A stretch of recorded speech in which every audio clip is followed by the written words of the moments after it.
बिस्मिल्लाहिर्रहमानिर्रहीम, अस्सलाम वालेकुम। कैसे हैं आप सब लोग। आज जो मैं आपके साथ रेसिपी शेयर करने जा रही हूँ वो है जी स्टफ्ड फ्राइड राइस।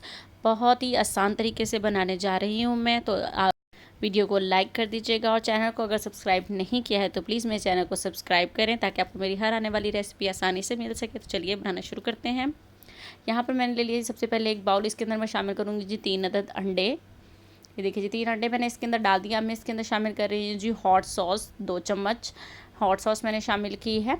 इसे आप कभी एग में डालकर बनाइएगा तो एग बड़े फ्लफ़ी से बनते हैं इससे।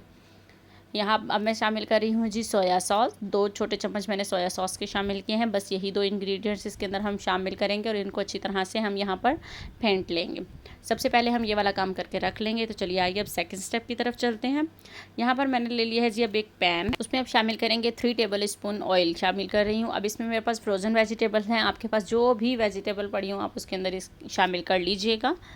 और कोई इसमें वेजिटेबल नहीं जाएगी, ना बंद गोभी ना शिमला मिर्च, कुछ नहीं जाएगा। इसमें है जी कॉर्न्स है, कैरेट है, बीन्स हैं और मटर हैं। अब मैं इसके अंदर डाल दिया है जी 1 चम्मच छोटा अदरक लहसुन का पेस्ट शामिल किया है। आप चाहें तो क्रश करके भी लहसुन को शामिल कर सकते हैं। 2 से 3 मिनट हम इनको अच्छी तरह से फ्राई करेंगे और एक साइड पे कर दिया है मैंने। इसी के अंदर इसी पैन के अंदर अब मैं शामिल करूँगी जो एग हम लोगों ने फेंट कर रखे थे वो मैंने इसके अंदर अब शामिल कर दिए हैं। अब हम इसको थोड़े से अच्छी तरह से मिक्स कर लेंगे जब तक ये थोड़ा सा पक नहीं जाते।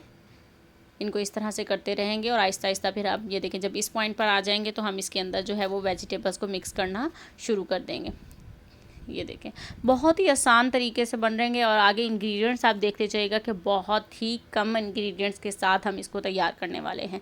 एग फ्राइड राइस की तरह ही है, लेकिन ये अगर आपके पास उबले हुए चावल अलग से भी पड़े हों यानी बच जाते हैं तो वो भी आप इस डालकर इस तरह से राइस बना सकते हैं।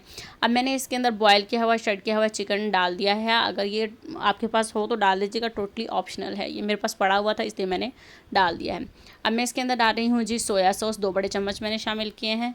अब मैं डाल रही हूँ इसके अंदर चिली सॉस। 2 बड़े चम्मच इसके अंदर मैंने चिली सॉस के शामिल किए हैं। बस इनको कर लेंगे हम अच्छी तरह से मिक्स। नमक मैंने इसलिए शामिल नहीं किया क्योंकि सोया सॉस में भी है, चिली सॉस में भी है और हॉट सॉस में भी है और इस वजह से मैंने फिर नहीं शामिल किया। और यहाँ मैंने चावलों में भी नमक डालकर इसको बॉयल किया हुआ था। यहाँ पर मेरे पास एक फुल बाउल है राइस का। अब हम इन वेजिटेबल्स को अच्छी तरह से मिक्स कर लेते हैं इसके अंदर। बस ये अब इसके ऊपर सिरका डाल रही हूँ मैं। 1 टेबल स्पून सिरका शामिल किया है। बस जी अब इसके अंदर जो लास्ट इंग्रेडिएंट्स जाने वाला है वो है जी सफ़ेद मिर्च। काली मिर्च हम इसके अंदर शामिल नहीं करेंगे, सफ़ेद मिर्च शामिल की है मैंने। इसका भी एक अलग ही टेस्ट आने वाला है। आप लोग इसको एक बार ज़रूर ट्राई कीजिएगा। अगर आपने मेरे चैनल को अभी तक सब्सक्राइब नहीं किया है तो जल्दी से सब्सक्राइब करें, वीडियो को लाइक करें और कमेंट करके बताइएगा कि आपको मेरी ये वीडियो कैसी लगी। जी तो अल्हम्दुलिल्लाह जी हमारे स्टफ्ड राइस हमारे यहाँ पर तैयार हो चुके हैं। देखा ना कितनी सिंपल चीज़ों से और फटाफट हमने तैयार कर लिए हैं। तो चलिए आइए अब जल्दी से हम इसको डिश आउट करते हैं। अल्हम्दुलिल्लाह जी ये है जी फाइनल लुक हमारे राइस की। अगर आपको पसंद आए वीडियो तो वीडियो को लाइक कीजिएगा और कमेंट करके बताइएगा आपको मेरी ये राइस की रेसिपी कैसी लगी। और चैनल को सब्सक्राइब कर दीजिएगा। दुआओं में याद रखिएगा। अपना बहुत सारा ख्याल रखिएगा। अल्लाह हाफिज़।